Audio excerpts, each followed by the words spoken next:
You can have what you want, you can have what you desire. But let's just say you get your desire. Does your desire then become a blessing or does it become a burden? All right, y'all. What's up? Welcome back to the channel. It's your girl, Antonia. Y'all, listen. I have a beautiful topic today that I would love to talk about.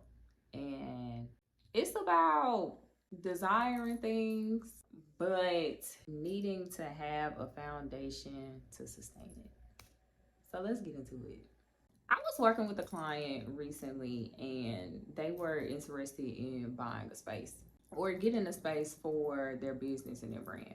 Now, in discussions with her, I knew or I was assuming that this space was actually technically out of her budget, but she was in a space where she was trying to make it work.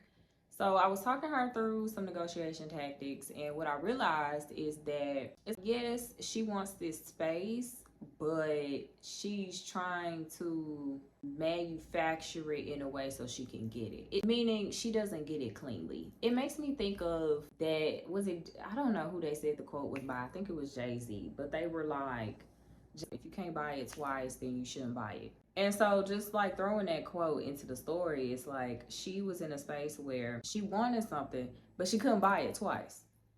And how do I know she couldn't buy it twice? Because she wanted something off of the rent, she wanted something off of the terms, she wanted something off of the deposit. So she had to manufacture a lot of the standards for that product to fit her.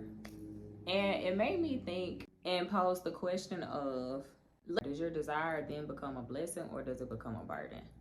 Because sometimes we desire things and we manufacture our way into them, and it's like you can get into what you desire. You can have what you want. Having the desire for what you want is not the problem.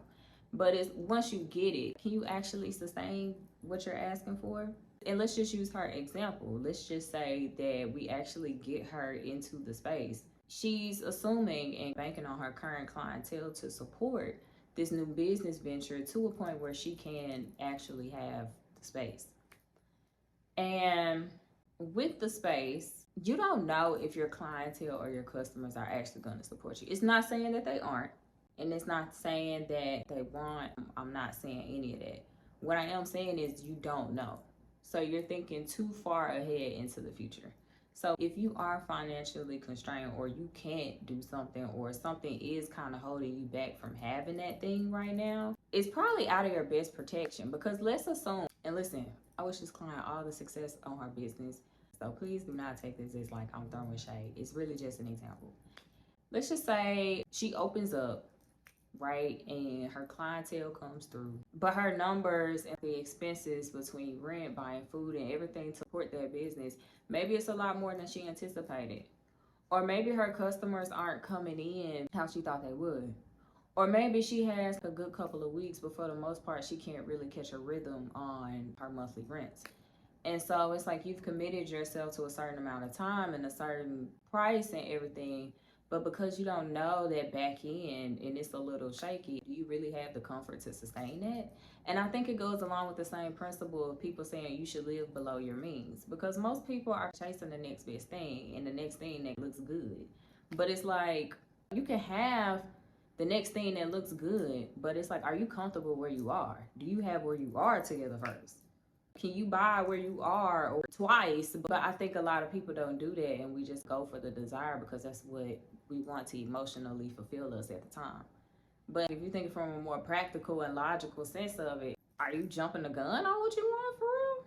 Because you can keep asking for more all you want, but if you get more and you ain't even got the space to hold it, it ain't gonna do nothing but cause more harm and stress and irritation than good.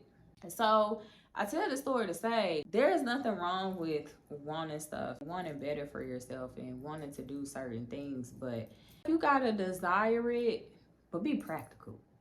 Really look at what you're signing up for. And you can apply this principle, I feel like, to anything. You can apply it to relationships. You may want a certain type of woman or you want a certain type of man, but you could get that person and they be because you don't have the space to hold it. You can't hold them. And I'm not saying to always think negative about the situation because again, maybe you grow through it and it works out.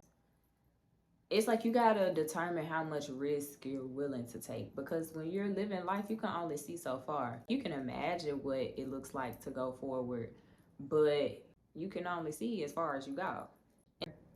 Or are you comfortable where you at? Can you sustain where you at? All right, you want to go to the next thing. Well, let's foresee the future. Yeah, you're gonna get to that thing, but how is what you're doing right now kind of shaping up for that to even progress for you? So that was a long-winded point. That's it for today's video. I don't say any of this to say that you can't have what you have. You absolutely can, but I think you have to take just a little bit of emotion out of it and be honest with yourself. Be real. Really look at reality. If you want to be real with your life, look at your reality. That's a different conversation for a different day.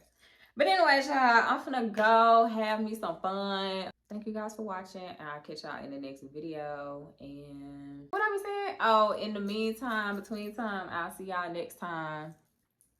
Bye.